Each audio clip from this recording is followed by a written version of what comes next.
now, it's time for the 27 Sports award-winning Football Frenzy with Glenn Kinley and Lainey Gerber.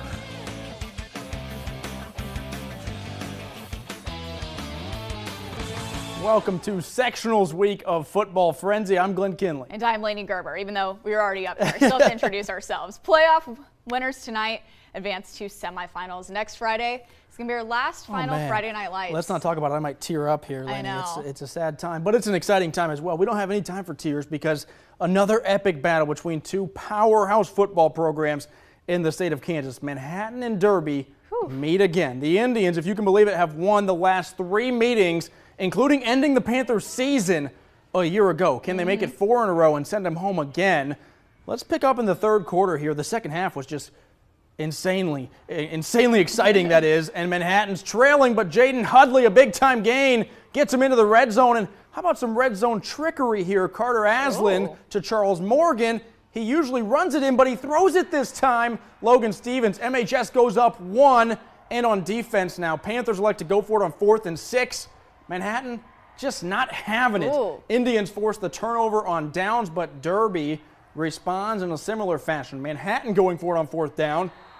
They can't get the completion. Derby takes over, and this right here, with under a minute to go, the game-winning field goal. Wow. The Panthers finally get their revenge. 6A football will have a new champion this year as Manhattan falls 23-21. Man, playoff football madness for sure. Oh, yeah. Olpe is ready to roll, taking on Jeffco North on the road. First drive of the game, Olpe has the ball, but it's punched out. Zachary Toole gets it. Chargers ball. And they take full advantage of that. Connor Karen surges through here and into the end zone. It's a touchdown for JCN. Olpe trying to create something here, but the ball comes out again. Ethan Knowles snags it and is bringing it home. Put 6 on the board for the Chargers defense now. Back to the offense, but not so fast. Rowdy O'Rare with the sack. He's a rowdy guy. Yeah, but don't count that offense out just yet. Grady Knoll keeps it up the middle and into 6-point land. That's another touchdown. Going for 2 after to Cameron Seaver.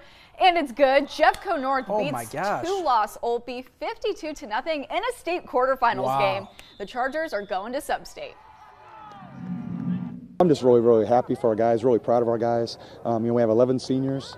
They've been with us for 4 years, and they've done everything we've asked to do. Weight room, camp, practice, done everything we asked to do, and they're reaping the benefits of that, the reward. Didn't really expect to come out and win like that, but anytime you can do that, that's big. That's really big. And we got a group of guys like this that have this good of a team chemistry and work this hard and end up being good results out of it.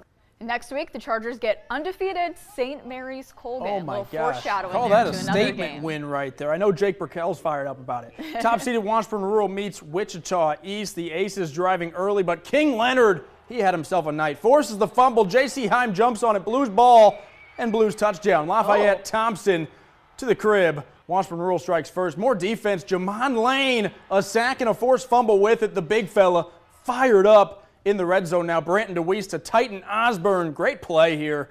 Blues regain the lead, and then from here it's really all about that defense. King Leonard, he made the play earlier. How about this one? Bobbles it. He got it. Call it a pick. And then Jaron Heim. This is as time expires in the first half. Takes down the quarterback.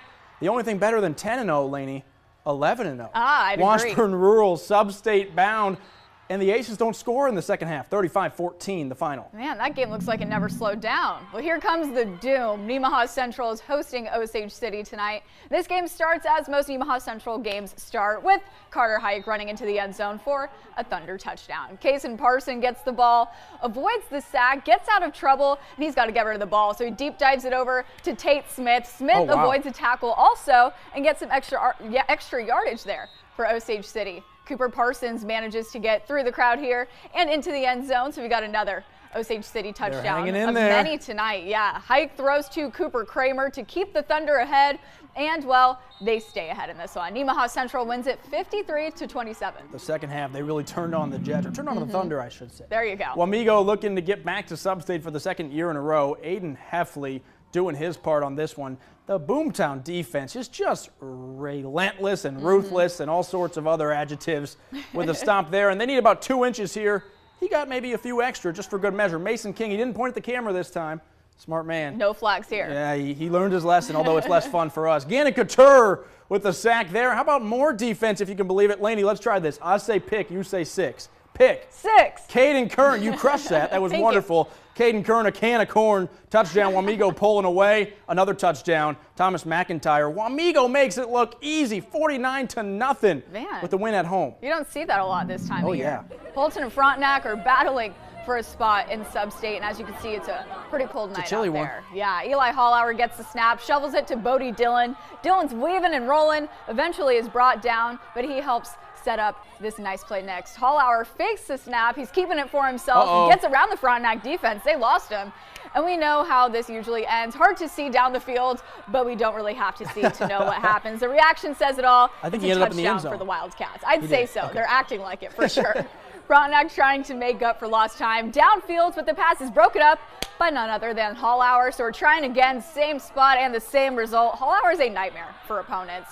And here he comes again on offense, down the sideline and into the end zone. Dillon punches in the 2-point conversion right after, and Holton takes the W 35-22. Wow, that's an impressive win. Holton's been so good this postseason.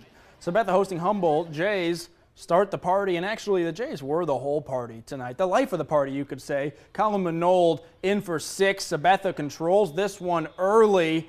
Then quarterback Mitchell Kramer will throw this one. You saw Colin Manold. How about Tyler? It's a family affair out there. I'll take and it. Kramer says, I can't let you guys have all the fun. Let me try. And he's going to do just fine on scoring a touchdown of his own. Easy money for Sabetha. Again, blowouts this time of year, this deep in the playoffs, not common, but the Jays made it look easy. 49-18, they win. All right. Well, St. Mary's is hosting St. Mary's.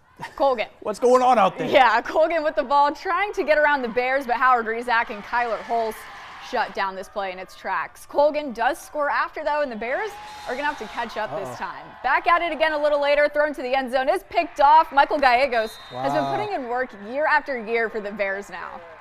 Brady Hurla looking to throw. He's going to go up the middle, right to Corleone. Holes on the move. What a catch. The St. Mary's Colgan came into the Bears' den tonight and just really took over. The Bears fall 33-8, and their road to state ends here. That was a state championship rematch from the 1A last year. Let's do a little 8-man football. Linden hosting West Elk, and the Tigers, they have what you can call a mass of good players, including but not limited to Jalen Massey.